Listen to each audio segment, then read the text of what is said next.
I think I will join those who are standing. I don't know the criteria, but let me join. Thank you very much, and let me appreciate my brother Macron for putting this How Dare You summit together. Our expectations of this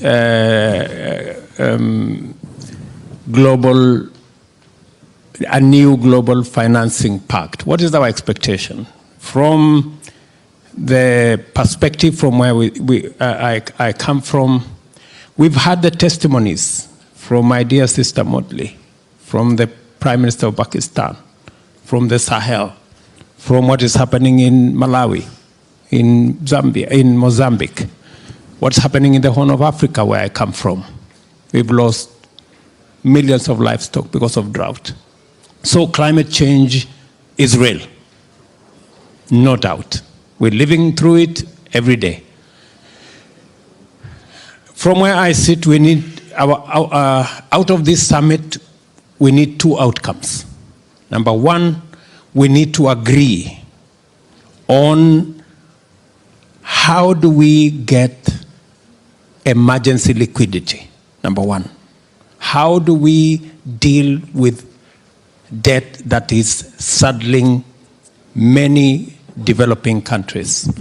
And how do we get additional money in the context of what Motley said in the morning, urgency and skill? Those two things we need just to answer.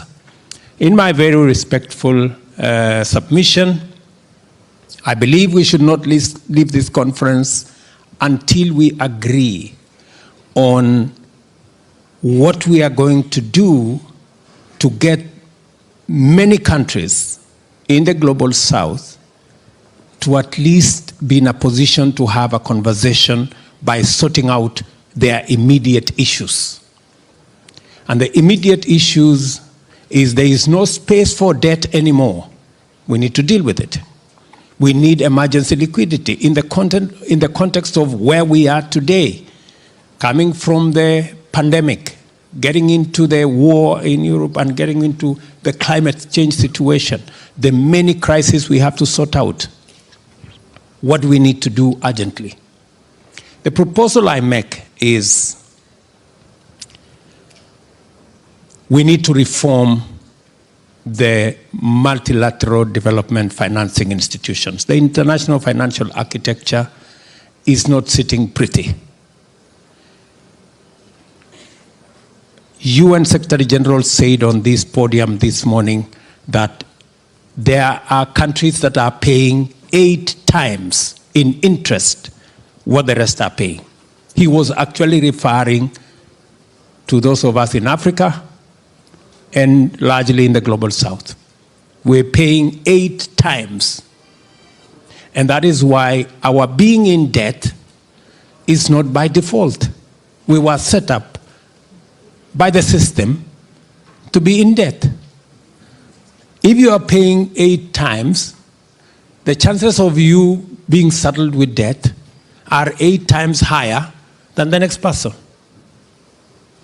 So how do we get out of this? Our suggestion is that before we leave here, let us agree, let us have a consensus on a win-win. The multilateral development banks have shareholders. Those shareholders cannot allow them to make certain decisions. So it's okay. So how do we keep the shareholders happy? Let us tell them, we will pay our debts. Give us 10 years or 15 years grace period and make the debt a 50-year loan. And we stop paying, we start with not paying the money we are supposed to pay next year. And they give us 10 years. What will happen is immediately the resources that we were supposed to pay for debt servicing become available to us to sort out the immediate issues. I'll give you an example. In Kenya, we are paying $5 billion every year to service our debts. If we got an opportunity not to pay the $5 billion, and it is made available to us to provide water, to provide electricity, to do development, we would have money at scale. And if it was done for 10 years, and we are given 20 years grace period, we would be sorted. And everybody will be happy. We will still pay our debt. It has just been postponed. So the shareholders have no problem. And we have immediate money to deal with our situation, so we are also not doing badly. So we can have a win-win. Hopefully, before we leave here, we have that agreement. I don't think it is unfair for us to ask. And I think it is a win-win. That's number one. Then we will go into the journey of reforming the multilateral development banks. We will even transform them. And I agree with Motley, it is possible for us to raise $500 billion to be able to plug into the gap that our restructuring of 10, 20 years or 50 years creates. So we can do that. It's so simple. Number two, our next expectation, so that we can have a better conversation in Nairobi, is to agree on climate financing. I know to a great extent what I have suggested as number one will go to a good extent in climate financing. But if we have to deal with the climate financing in the context of what we agreed in 2015, in the consensus we built out of the Paris Agreement, this Paris Agreement, where we get emissions down by 45% by 2030 and net zero by 2050. If we were to go there, IEA, which Kenya just became a member, tells us that we need $9.2 trillion every year for us to get to net zero by 2050. We have a gap of $3.5 trillion. How do we raise $3.5 trillion to be able to close that gap? And I'm very sympathetic to what you said. Let us have a global financing mechanism. Loss and damage will not do it. I'm sorry. It will not do it, because loss and damage is hostage to national interest. No nation is going to give money from its people to sort out a global problem. Because in a contest between national interest and global good, national interest wins in the morning. That's it.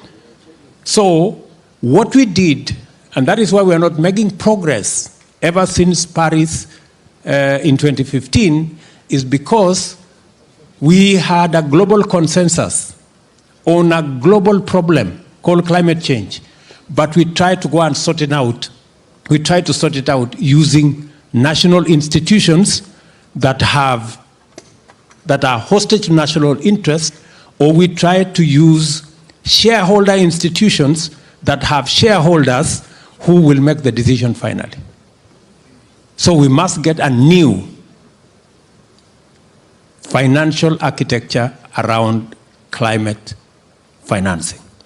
And we are saying we want one that does not bring the baggage and the toxic conversation of North versus South. We do not want a conversation that is going to take us to developing versus developed, emitters versus non-emitters. No. The rest of us from the African continent, we've always been in the corner of problems and victimhood. We don't want to be in that corner anymore. We want to be at the table where we are all looking for solutions.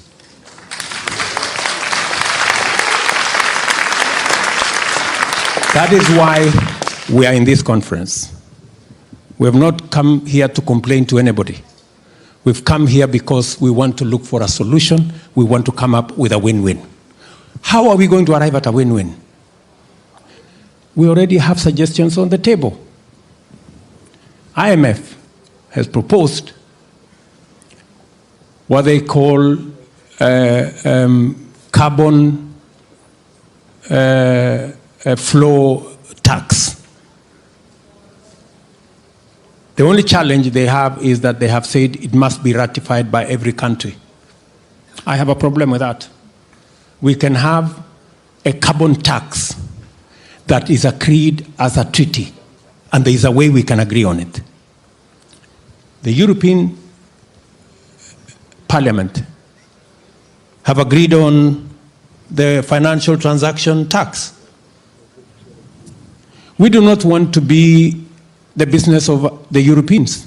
We want a global financial transaction tax where even us from the African continent, we pay. We want to pay. We do not want others to pay for us. So that once we raise the money globally, once everybody pays, if it is 1%, let all of us pay 1%. So that we can sit at a table, so that there are no shareholders. When IMF and World Bank were created in Bretton Woods in 1945, Kenya did not exist. It was only 44 countries then. Today, we have 190 countries. We want to contribute so that we can sit on the table and make the decisions so that we are not paying 8% more than others.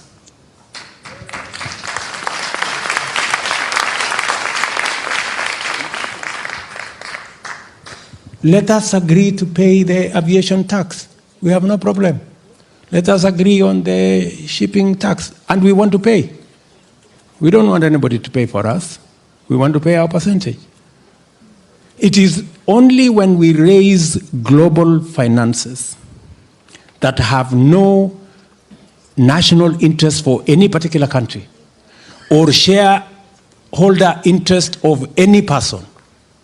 That is how we are going to sort out this global challenge. Many people ask, so who is going to collect this money? So how is this going to happen? And let me dare say the following. After the Second World War, 44 countries, 740, I think 44 delegates sat in a small city called Bretton Woods. The World Bank and IMF did not exist. They created it in 3 weeks. The agreement was done in 3 weeks. Why is it difficult for us? Because there was, the whole of Europe had been destroyed. And so it was urgent and it was important for a decision to be made.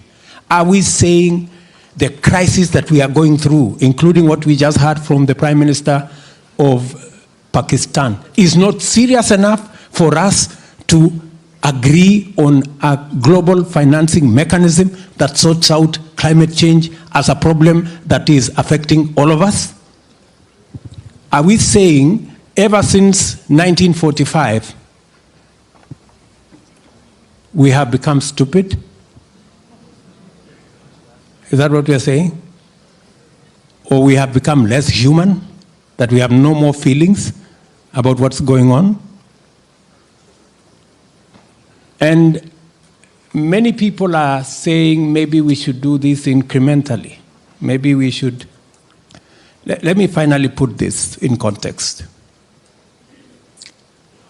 The Bretton Woods institutions were agreed in 3 weeks.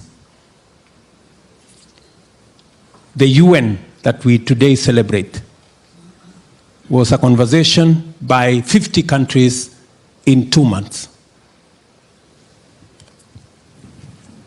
Because it was necessary. because there were leaders that wanted and had the capacity to make decisions. Are we saying that we are incapable of making the decisions that are required of us as leaders in the context of where we are today? I dare say between Paris and Nairobi, we have more than 3 weeks that were necessary to form the World Bank and IMF. We have more than 2 months that were necessary to agree on the UN Charter. We have actually 3 months.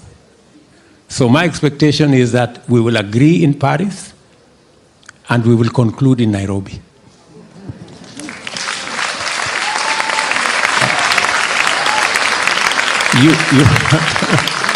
You asked me about my expectation. That's my expectation, that we will put this together. And please, for heaven's sake, we want a win-win outcome. We are tired of the blame game, finger pointing, North versus South. In any case, on this subject of climate change, there is no developed, there is no developing. We are all in trouble. And let me finalize by saying the following. And that is why it is necessary and urgent for us to make the decision now, is that we are not in the right trajectory. When we agreed in Paris in 2015 to reduce emissions by 45% by 2030, what has happened? Today, Europe has done very well. You have reduced emission by 25%, by 20%. OECD countries have done well. You have reduced emissions collectively by 12%. But because the rest of the world don't have the money to do it, emissions have gone up elsewhere by 37%. So what happened to the 20% down in Europe? And what happened to the 12% down in OECD? Nothing happened, because overall, on average, the emissions went up by 17%. So we are not doing well. We are not going in the right direction. We are going backwards. So it is urgent that we all agree on how to go forward. And why specifically do we need to target taxing fossil fuel? Because it is the fuel, it is what is contributing 73% of all global gas emissions that are causing trouble in our globe. That's why we must go there. And that is the difficult conversation we must have, and we must have it in this Paris meeting and summit. Thank you very much.